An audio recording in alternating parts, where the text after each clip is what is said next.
یہ ہے نکاح کی اہمیت اور فضیلت کے حضور علیہ الصلوۃ والسلام نے نکاح کو اپنی طرف منسوب کیا۔ اور پھر قرآن مجید فرقان حمید نے زنا کو بھی حرام قرار دیا۔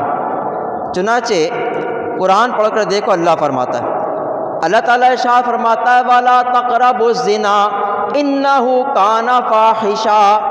اللہ فرماتا تم زنا کے قریب بھی نہ جانا، اس لیے کہ وہ فحاشی اور بے حیائی کا کام۔ تو واضح طور پہ فرما دیا فَانكِحُوا، نکاح کرو، وَلَا تَقْرَبُوا الزِّنَا، اور زنا نہیں کرنا۔ زنا کرنا تو درکنار، سوچنا بھی درکنار، اللہ نے فرمایا کہ قریب بھی نہ جانا، یعنی تمہارے اذہان میں خیال بھی نہ آئے کہ میں جا کے دیکھ ہی لوں کہ کیسا ہوتا ہے۔ قریب جانے کی بھی ممانعت ہے۔ اللہ نے فرمایا کہ یہ فحاشی اور بے حیائی کا کام ہے۔ اگر تم نے اپنے نفس کی خواہش کو پورا کرنا ہے تو رب تعالیٰ نے ایک حلال طریقہ تمہیں دے دیا، نکاح کا پاک طریقہ اس کے نبی نے بتا دیا، تو تمہیں چاہیے کہ تم نکاح کرو، زنا سے اپنے آپ کو بچاؤ۔ اس لیے کہ اگر تم زنا کرو گے تو یاد رکھو پھر اس کے نتیجے میں آنے والی اولاد ولد الزنا ہوگی اور معاشرے میں بہرہ روی پھیلے گی۔ اللہ چاہتا ہے کہ لوگ ایک دوسرے کے حقوق کی ادائیگی میں مشغول رہیں، ایک دوسرے کی ذمہ داری کو ادا کریں، اور زنا میں یہ سب کچھ نہیں ہوتا۔ کچھ وقت کی لذت ہوتی ہے، اس کے بعد پھر چھٹکارا لے کے لوگ نکل جاتے ہیں، لیکن نکاح عین عبادت ہے، اس کو کرنے سے لے کر اس کے ختم ہونے تک ثواب ہی ثواب ہے۔ اور اس دوران جو کچھ حقوق کی ادائیگی کی جاتی ہے، جو ذمہ داریاں ادا کی جاتی ہیں، اس کا الگ الگ ایک ایک کر کے ثواب اللہ عطا فرماتا ہے۔ تو نکاح کرنے کا اللہ نے حکم دیا۔ اب نکاح کی تعریف کیا ہے؟ نکاح کا لغوی معنی ہے جمع کرنا اور ملا دینا۔ تو چونکہ نکاح میں مرد اور عورت کو جمع کر دیا جاتا ہے، ملا دیا جاتا ہے، لہذا اس کو نکاح کہتے ہیں۔ اور اس کی اصطلاحی شرعی تعریف یہ ہے کہ علامہ امجد علی اعظمی رحمۃ اللہ علیہ آپ نے بارِ شریعت کے اندر لکھا کہ نکاح اس عقد کو کہتے ہیں جو اس لیے مقرر کیا گیا کہ مرد کو عورت سے رشتہ بنانا حلال ہو جائے۔ اور بعض علماء فرماتے ہیں کہ نکاح اس عقد کو کہتے ہیں کہ جس کے نتیجے میں نسل انسانی کا جو نسب ہے وہ صحیح ثابت ہو جائے اور مہر کی ادائیگی کی جائے، تو یہ نکاح کہلاتا ہے۔ اچھا، نکاح کے ارکان کون کون سے؟ تو علماء فرماتے ہیں کہ نکاح کا رکن ہے ایجاب و قبول۔ ایجاب اور قبول یہ دو چیزیں ہیں جو ماضی کے ساتھ ہونی چاہیے۔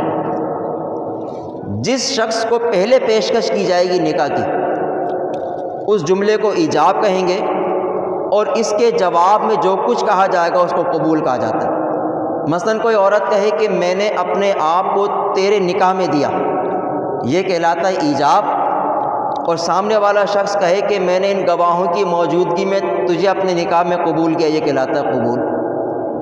تو علماء فرماتے ہیں کہ نکاح کا رکن ہے ایجاب و قبول کا ہونا، اور یہ ماضی کے صیغے کے ساتھ ہونا چاہیے تاکہ بات حتمی ہو جائے کہ یہ جو کچھ فیصلہ کیا گیا ہے یہ مکمل ہو گیا، تام ہو گیا۔ دوسرا علماء فرماتے ہیں کہ نکاح کا واجب ہے مہر کی ادائیگی کرنا، تو مہر دینا نکاح میں یہ واجب ہے۔ اور حضور علیہ الصلوۃ والسلام نے فرمایا کہ جس کا نکاح کا ارادہ ہو اور مہر دینے کی نیت نہ ہو، حضور نے فرمایا کہ وہ کل بروز قیامت اللہ کے نزدیک زانی ہوگا۔ لہذا مہر کی نیت کر کے نکاح کرنا چاہیے کہ مہر کے بدلے میں نکاح ہو۔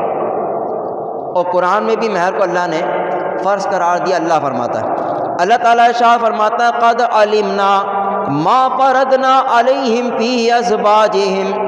اللہ فرماتا ہے کہ ہم جانتے ہیں کہ ہم نے ان کی بیویوں کے بارے میں ان پر جو کچھ فرض کر دیا۔ تو یہاں فرض کرنے سے مراد مہر ہے، رب تعالیٰ نے مہر کو فرض قرار دیا۔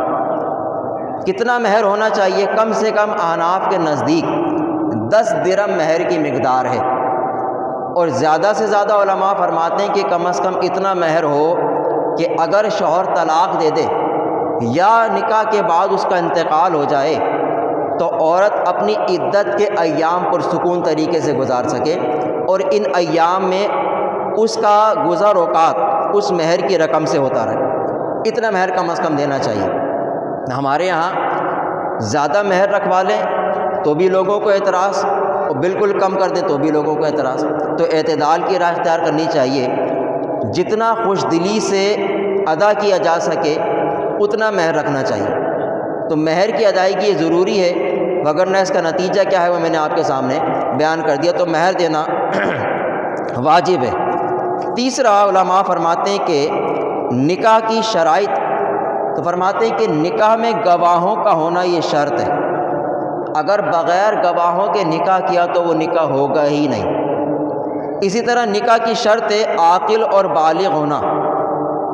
لڑکا اور لڑکی، امام قدوری علیہ رحمہ نے اپنی کتاب قدوری شریف کے اندر امام اعظم کا قول نقل کیا کہ امام اعظم کے نزدیک لڑکے کی سن بلوغ کی عمر 18 سال اور لڑکی کی سن بلوغ کی عمر 17 سال، اور یہی ہمارے یہاں کا آئین اور قانون بھی ہے۔ ہمارے یہاں دونوں کے لیے 18 سال کی عمر کو